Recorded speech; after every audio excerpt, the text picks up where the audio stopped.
ومن أحسن قولا ممن دعا إلى الله. بسم اللہ الرحمن الرحیم. السلام علیکم ورحمۃ اللہ وبرکاتہ. پیارے دوستوں اور عزیز بہنوں، میں ہوں یوسف ملک اور آپ دیکھ رہے ہیں دعوت جنت کا راستہ.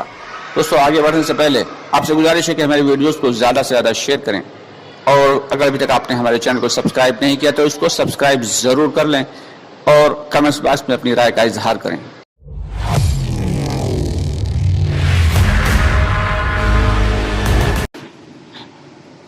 پیارے دوستو، اکثر لوگ ہم سے یہ پوچھا کرتے ہیں کہ گشت کتنے قسم کے کرنا ہوتے ہیں اور کب کرنا ہوتے ہیں اور کیسے کریں. تو چلیے آج میں اس ویڈیو میں آپ کو بتا دیتا ہوں، آپ کے ان تمام سوالوں کا جواب انشاءاللہ تعالی دے دوں گا کہ گشت کتنے قسم کے کرنا ہے اور کب کرنا ہے اور کیسے کرنا ہے. سب سے پہلی چیز تو یہ ہے دوستو، ساتھیوں اور عزیز بزرگوں، کہ گشت کے کل 5 قسمیں ہیں کہ 5 قسم کے گشت کرنا ہے. اس میں سے پہلا کیا ہے؟ خصوصی گشت. دوسرا ہے عمومی گشت. تیسرا ہے تعلیمی گشت. اور چوتھا ہے تشکیلی گشت. اور 5واں ہے وصولی گشت. یہ 5 گشت کرنا ہے.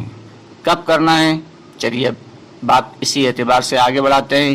ایک ایک گشت کو ہم بتاتے جائیں گے کب اور کیسے کرنا ہے.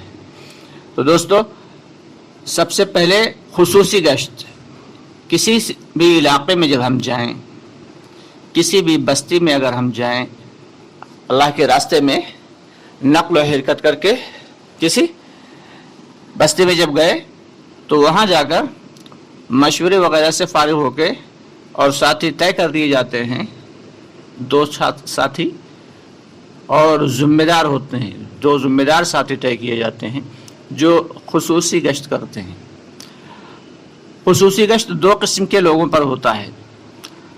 ایک تو وہ جو دنیاوی اعتبار سے بااثر شخصیت ہیں، جیسے گاؤں کے پردھان ہیں، جیسے کہ کوئی ذمہ دار اور بااثر شخص ہیں، علاقے کے مسجد کے اطراف میں رہتے ہیں، تو ان سے ملاقات کرنا ہے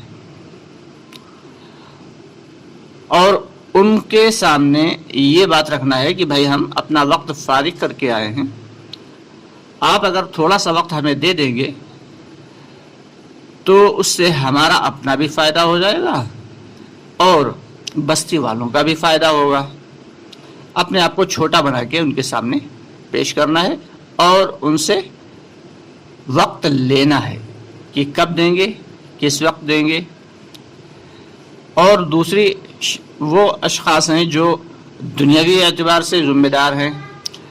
دنیاوی اعتبار سے جو دینی اعتبار سے ذمہ دار ہیں. دینی اعتبار سے کون ذمہ دار ہیں؟ پہلے تو وہ علماء کرام ہیں ہمارے جو مسجد کے اطراف میں رہتے ہیں. ان علماء کرام سے ملاقات کرنا ہے اور نہایت ادب و احترام کے ساتھ بتانا ہے کہ میں کہاں سے آیا ہوں، اور پھر ان سے درخواست کرنا ہے کہ بھائی اگر آپ کی تھوڑی سی سرپرستی ہو جائے گی، تھوڑا سا وقت اگر آپ کا مل جائے گا تو اس سے ہمارا اور ہمارے ساتھیوں کو بہت کچھ سیکھنے کو مل جائے گا. اور دینی اعتبار سے دوسرے کون ساتھی ہیں کہ جو پرانے ساتھی ہیں، جو دعوت کی لائن کے پرانے ساتھی ہیں، چلا 4 ماہ لگائے ہوئے، ان سے ملاقات کرنا ہے اور ان کے سامنے بتانا ہے کہ بھائی ہم کہاں سے آئے ہیں، اور ان سے وقت مانگنا ہے کہ بھائی ہم سارے کے سارے نئے ساتھی ہیں، خواہ آپ کتنے بھی پرانے ہوں، آپ کے ساتھ کتنے بھی پرانے ساتھی ہوں، لیکن جب آپ ملاقات کے لیے جائیں گے تو ہمیشہ ہی چھوٹے بن کے اپنے آپ کو ظاہر کریں کہ بھائی ہم سب نئے ساتھی ہیں. اگر آپ تھوڑا سا وقت، اپنا قیمتی وقت نکال کر مجھے دے دیں گے اور ہمارے ساتھیوں کو دے دیں گے تو اس سے ہمارے اور ہمارے ساتھیوں کا بڑا نفع ہوگا اور ہو سکتا ہے بستی والوں کا بھی نفع ہو جائے. تو اس طریقے سے یہ دو ملاقاتیں کرنا ہوتی ہیں، ایک تو دنیاوی اعتبار سے بااثر شخصیات سے، ایک وہ دینی اعتبار سے بااثر شخصیات سے. اس کو کہتے ہیں خصوصی گشت. اور اس کے بعد عمومی گشت آتا ہے. عمومی گشت تو دو نمازوں کے بیچ کے وقت کو فارغ کر کے کیا جاتا ہے، کہ یا تو عصر کے بعد ہوگا یا مغرب بعد ہوگا. تو اس میں اسے تو سبھی جانتے ہیں کہ کب کرنا ہے اور کیسے کرنا ہے. اس کے لیے میں نے پہلے سے گشت کی بات اور گشت کے آداب کے نام سے ویڈیوز اپلوڈ کر دی ہیں، آپ جا کے دیکھ سکتے ہیں. دوستو، تیسرا گشت وہ ہوتا ہے جسے کہتے ہیں تعلیمی گشت. اس میں بڑا ساتھیوں کو جو ہے کنفیوژن ہوتا ہے کہ تعلیمی گشت کب ہوتا ہے. کیا جو مسجد میں تعلیم ہوتی ہے، جو اپنی روزانہ کی تعلیم ہے، اس میں بھی تعلیمی گشت کرنا ہے؟ تو ایسا نہیں ہے، بلکہ جب اللہ کے راستے میں نکلیں گے تو صبح اور شام کی جو تعلیمات ہیں، یعنی ایک صبح جو 3 اعتبار سے حلقے لگتے ہیں، ایک قرآن کی تصحیح کا حلقہ ہوتا ہے، اس کے بعد پھر تعلیم ہوتی ہے. اس تعلیم میں گشت کرنا ہے، اور اس گشت کو تعلیمی گشت کہیں گے. کیسے کرنا ہے کہ قرآن کی تصحیح کے حلقے لگانے کے بعد ساتھیوں کے سامنے تھوڑی سی کچھ بات رکھی جائے گی، اور تعلیم کے اصول اور آداب بتانے کے بعد پھر ساتھی جو ہے وہ تعلیم کے کچھ احادیث سن لیں. 2-4 احادیث سننے کے بعد، اور جب 2-4 احادیث سن لیں تو پھر جو ذمہ دار ساتھی ہیں، جو امیر صاحب ہیں، وہ 2 ساتھیوں کو بھیج دیں ملاقات کے لیے، جو بستی میں جائیں اور چلت پھرت کریں. اور وہ لوگ جو بالکل فارغ بیٹھے ہوئے ہیں، کہ پان کی دکانوں پہ یا چائے کے ہوٹل میں بیکار کی باتیں کر رہے ہیں، بیٹھے ہوئے بالکل فارغ ہیں، اپنے ان دینی بھائیوں سے ملاقات کرنا ہے، اور ان کو نقد اللہ کے گھر تک لانا ہے.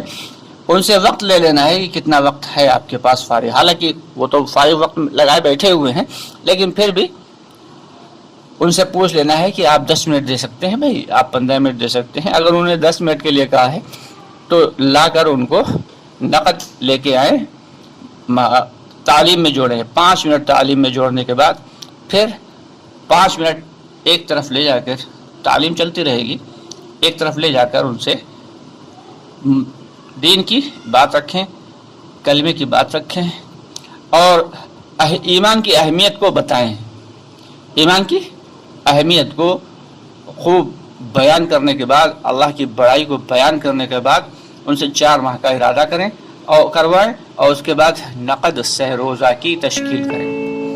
نقد سہ روزہ کی تشکیل کریں. تعلیمی گشت کا مقصد یہ ہوتا ہے کہ پہلی چیز تو یہ ہے کہ نقد تشکیل کرنا ہے، اور دوسری چیز یہ ہے کہ جو تعلیم کا نور ہے وہ چلت پھرت کے ذریعے بستی میں پھیلانا ہے. تعلیم کا نور چلت پھرت کے ذریعے بستی میں پھیلانا ہے. تعلیمی گشت جو ہے وہ 8 سے 10 منٹ کے درمیان کیا جائے، بہت زیادہ لمبا گشت نہ کیا جائے. تو دوستو، یہ تھے 3 گشت آپ کے مکمل ہوئے.